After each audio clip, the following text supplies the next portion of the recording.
नमस्कार दोस्तों, स्वागत है आपके अपने YouTube channel DSV the vision में।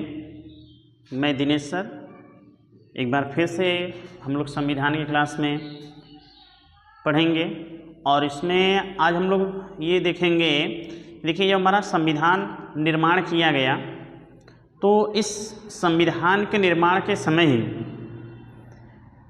दुनिया भर के संविधान को इकट्ठा किया जाता है और उस संविधान में जो भी महत्वपूर्ण चीज़ें थीं उसको भारतीय संविधान में शामिल कर लिया गया, जिसे हम लोग अपने संविधान में टॉपिक करके पढ़ते हैं और उस नाम होता है उसका भारतीय संविधान के विदेशी स्रोत। यानी इसमें हम लोग ये देखेंगे कि किस देश के संविधान से क्या क्या चीज़ें ली गई हैं। लगभग दुनिया भर के 60 से अधिक देशों के संविधान को इकट्ठा किया जाता है और उसे भारतीय संविधान में जो भी उनके देश के संविधान में जो भी चीज़ें अच्छी थी उसे निकाल करके अपने संविधान में या तो उसमें कुछ थोड़ा बहुत संशोधन किया गया है या तो वैसे ही क्या कर लिया गया है, समाहित कर लिया गया है, जिसे हम लोग पढ़ते हैं भारतीय संविधान के विदेशी स्रोत। तो चलिए स्टार्ट करते हैं।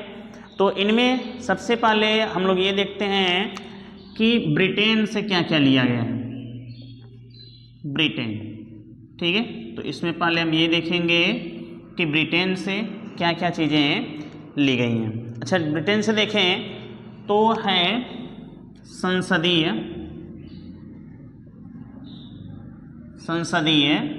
शासन प्रणाली।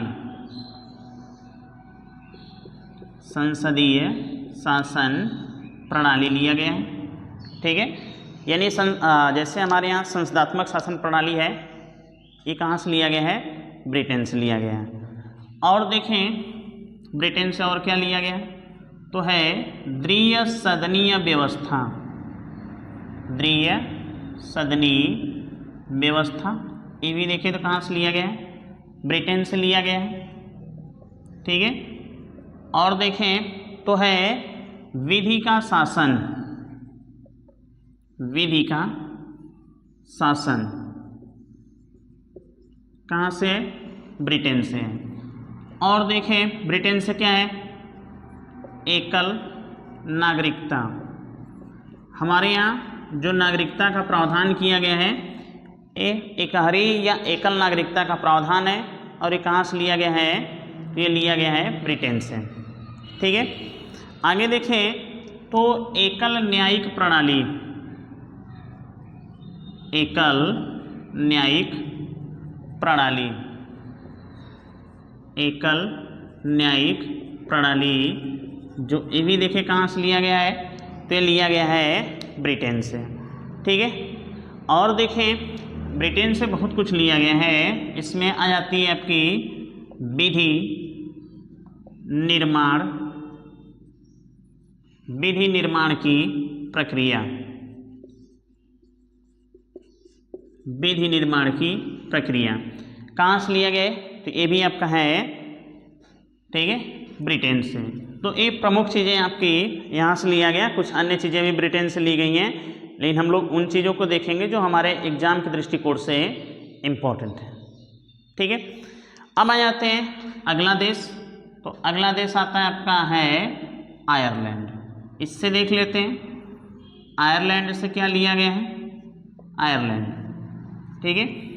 तो इस आयरलैंड से देखें तो इससे राज्य के नीति निदेशक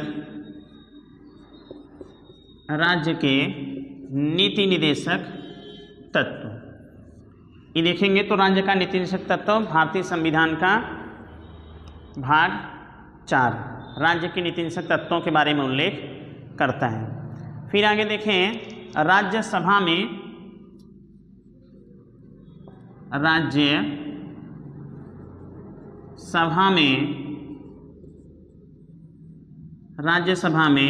12 सदस्यों का मनोनयन। राज्यसभा में 12 सदस्यों का मनोनयन जो आयरलैंड के संविधान से लिया गया है। फिर देखें राष्ट्रपति का राष्ट्रपति का निर्वाचक मंडल एवं पद्धति, राष्ट्रपति का निर्वाचक मंडल एवं पद्धति कहाँ से लिया गया ये? तो ये लिया गया आपका आयरलैंड के सिद्धांत से। ठीक है, तो आयरलैंड के सिद्धांत से प्रमुख राज्य के नीति निर्देशक तत्व, राज्यसभा में सदस्यों का मनोनयन और फिर है राष्ट्रपति के निर्वाचक मंडल एवं पद्धति। कहाँ से लिया गया ये? तो ये लिया गया आयरलैंड के संविधान से। चलिए अगला देश देखते हैं, और अगला देश है ये संयुक्त राज्य अमेरिका। संयुक्त राज्य अमेरिका, इससे देख लेते हैं क्या क्या यहाँ पे लिया गया है। तो संयुक्त राज्य अमेरिका, ठीक है। अब इस संयुक्त राज्य अमेरिका से देख लेते हैं हम लोग यहाँ से क्या क्या लिया गया है। तो इसमें देखें मूल अधिकार, बहुत इम्पोर्टेंट है ये, मूल अधिकार जो भारतीय संविधान का भाग 3 देखेंगे तो कहाँ से लिया गया? संयुक्त राज्य अमेरिका से। फिर देखें और क्या है यहाँ पे, उद्देशिका का विचार, उद्देशिका का विचार, ये भी कहाँ से? तो संयुक्त राज्य अमेरिका से लिया गया है। जिसमें आप देखते हैं ना उद्देशिका जो स्टार्ट होती है हम भारत के लोग, तो वहाँ पे देखेंगे तो उसके अमेरिका के चार्टर से ही ये कॉपी किया गया है। आगे देखेंगे राष्ट्रपति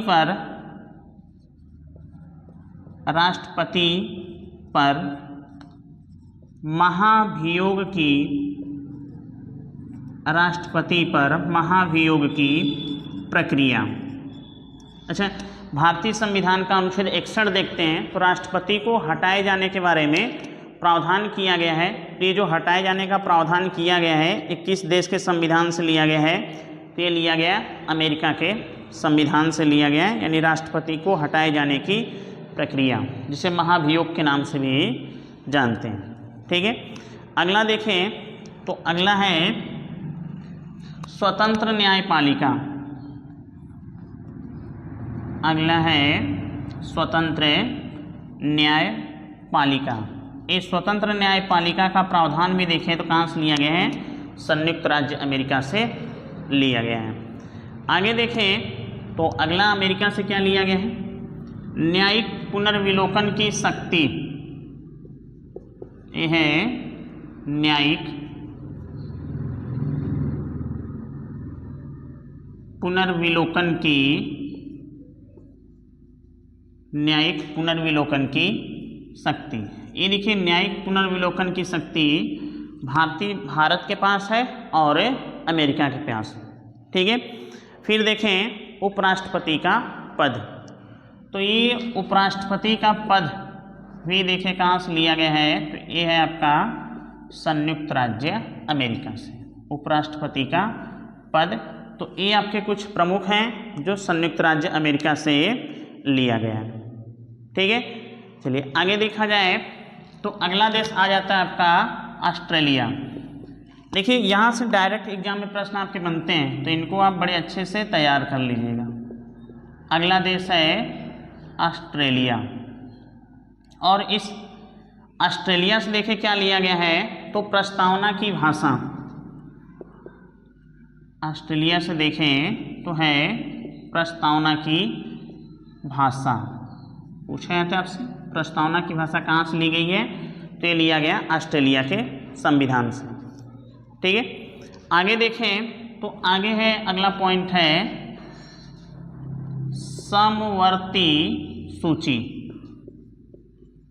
समवर्ती सूची। अच्छा, इस समवर्ती सूची में देखेंगे तो इन 3 सूचियों के बारे में उल्लेख किया गया है, जिसमें आप देखते हैं राज्य सूची है, संघ सूची है और समवर्ती सूची है। तो ये जो समवर्ती सूची का प्रावधान लिया गया है ये लिया गया आपका ऑस्ट्रेलिया के संविधान से। ठीक है, आगे देखें तो अगला मिल जाता है केंद्र व राज्य संबंध। केंद्र व राज्य संबंध ये भी देखें तो कहाँ से लिया गया? ऑस्ट्रेलिया के संविधान से। फिर है संसद के दोनों सदनों की संयुक्त बैठक, तो कहते हैं इसको सदनों की संयुक्त बैठक। इस संयुक्त बैठक का प्रावधान देखें कहाँ से लिया गया है, ये लिया गया है ऑस्ट्रेलिया से लिया गया। तो ये कुछ प्रमुख चीज़ें हैं जो आपका ऑस्ट्रेलिया से लिया गया। अगला देश देखें तो अगला देश है जापान। ठीक है, तो अगला देश देख लेते हैं। तो अगला देश कौन सा है, जापान। जापान से क्या लिया गया, विधि द्वारा स्थापित प्रक्रिया। जापान से लिया गया है विधि द्वारा स्थापित, विधि द्वारा स्थापित प्रक्रिया। ये लिया गया आपका जापान से, जापान से लिया गया विधि द्वारा स्थापित प्रक्रिया। ठीक है, आगे देखें तो अगला देश आ जाता है आपका रूस। अब देख लेते हैं यहाँ रूस से क्या लिया गया है, थोड़ा इसको इरेज करते हैं। फिर यहाँ पे देख लेते हैं इससे रूस। अच्छा, रूस से देखें तो रूस से एक महत्वपूर्ण टॉपिक आपका लिया गया है मूल कर्तव्य। मूल कर्तव्य जो बहुत इम्पोर्टेंट है, ये देखें तो भारतीय संविधान का भाग 4 क में इसे संविधान संशोधन के द्वारा इसे ले जा करके जोड़ा गया था। ठीक है, 42वां संविधान संशोधन 1976 में होता है। सरदार स्वर्ण सिंह समिति की सिफारिश पर मूल कर्तव्य को भारतीय संविधान में जोड़ा गया, जो आगे चल करके अभी हम लोग ये पढ़ेंगे। ठीक है, तो मूल कर्तव्य आपका रूस से लिया गया है। अगला देश देखें तो अगला देश आ जाता है आपका फ्रांस। फ्रांस, और इस फ्रांस से देखिए क्या लिया गया है, तो फ्रांस से लिया गया है गणतंत्रात्मक शासन प्रणाली। फ्रांस से लिया गया है गणतंत्रात्मक शासन प्रणाली। गणतंत्रात्मक शासन प्रणाली ये लिया गया आपका रूस से, सॉरी फ्रांस से। गणतंत्रात्मक शासन प्रणाली ये कहाँ से आपका लिया गया है, फ्रांस से लिया गया है। ठीक है, आगे देखें तो अगला देश आ जाता है आपका जर्मनी, और जर्मनी से देख लेते हैं। तो जर्मनी से एक है, अगला देश आ जाता है जर्मनी, और जर्मनी से लिया गया है आपात उपबंध। आपात उपबंध के बारे में प्रावधान जो लिया गया है ये जर्मनी के संविधान से लिया गया है। ठीक है, अगला देश देख लेते हैं तो आगे आ जाता है आपका कनाडा। अगला देश देखें तो अगला देश कौन आता है आपका, यहाँ पे है कनाडा। अब इस कनाडा से देख लेते हैं भारतीय संविधान में क्या इसमें शामिल किया गया है कनाडा से, तो है आपका संघीय शासन प्रणाली। संघीय शासन प्रणाली, तो ये संघीय शासन प्रणाली, और इस संघीय शासन प्रणाली लिया गया है कनाडा के संविधान से। कनाडा से और देखें क्या लिया गया है, तो कनाडा से ही सशक्त केंद्र, यानी इसमें बताया गया है कि मजबूत केंद्र किस प्रकार से है, ये है आपका सशक्त केंद्र के बारे में प्रावधान किया गया है कनाडा के संविधान से। ठीक है, आगे देखें तो राज्यपाल की नियुक्ति। अगला देखें तो अगला है राज्यपाल की नियुक्ति। ये राज्यपाल की नियुक्ति भी किस देश के संविधान से लिया गया है, तो कनाडा के संविधान से लिया गया है। और देखें तो एक है अवशिष्ट शक्तियाँ। अवशिष्ट शक्तियाँ, ये अवशिष्ट शक्तियों का जो प्रावधान किया गया है ये किस देश के संविधान से लिया गया है, तो कनाडा के संविधान से लिया गया है। ठीक है, और एक आ जाता है अगला देश देखें तो अगला आ जाता है देश है दक्षिण अफ्रीका। दक्षिण अफ्रीका, और इस दक्षिण अफ्रीका से देख लेते हैं। यहाँ से क्या लिया गया है, तो इस दक्षिण अफ्रीका से देखें तो लिया गया है भारतीय संविधान का भाग 20 जो बताता है संविधान संशोधन की प्रक्रिया या पद्धति के बारे में। तो यहाँ पे आप लिखेंगे संविधान संशोधन, संविधान संशोधन पद्धति, जो कहाँ से लिया गया है, ये दक्षिण अफ्रीका से लिया गया है। और एक देखेंगे, एक पॉइंट और लिया गया है यहाँ से, ठीक है। तो ये आपका राज्य सभा के सदस्यों का निर्वाचन, तो यहाँ पे देखें तो आ जाता है राज्य सभा के सदस्यों का निर्वाचन, राज्यसभा के सदस्यों का निर्वाचन, जो किस देश के संविधान से लिया गया है, तो दक्षिण अफ्रीका के संविधान से लिया गया है। तो ये कुछ प्रमुख विदेशी स्रोत थे जिनसे हमारे संविधान में डायरेक्ट इनडायरेक्ट रूप में चीज़ें वहाँ से समाहित किया गया है, ठीक है। एक पॉइंट और ध्यान देंगे आप यहाँ पे कि हमारे संविधान पे जो सबसे अधिक प्रभाव पड़ा है वो है भारत शासन अधिनियम 1935। ये ध्यान देंगे आप, एक नोट पॉइंट आप ध्यान दीजिएगा इस पे कि जो सबसे अधिक भारत संविधान पे प्रभाव है वो भारत शासन अधिनियम 1935, भारत शासन अधिनियम 1935। और इस भारत शासन अधिनियम 1935 में देखें तो लगभग आपके 250 अनुच्छेद, 250 अनुच्छेद इसी से ले लिए गए हैं, या तो उसमें थोड़ा बहुत संशोधन करके इसको यहाँ पे शामिल किया गया है, ठीक है। तो ये हमारे संविधान के कुछ विदेशी स्रोत थे जिन्हें आप याद रखिएगा, एक दो बार रिवीजन कर लीजिएगा, चीज़ें तैयार हो जाएंगे। एग्जाम के दृष्टिकोण से बहुत इंपॉर्टेंट है। यहाँ से प्रश्न आपके एग्जाम में पुलिस में भी बनते हैं, रेलवे में भी बनता है, लेखपाल में भी बनता है, ठीक है, बनेगा, और अन्य एग्जामों में भी ये इम्पॉर्टेंट है। चलिए आज के लिए बस करते हैं, इस क्लास में इतना ही। नमस्कार, जय हिंद।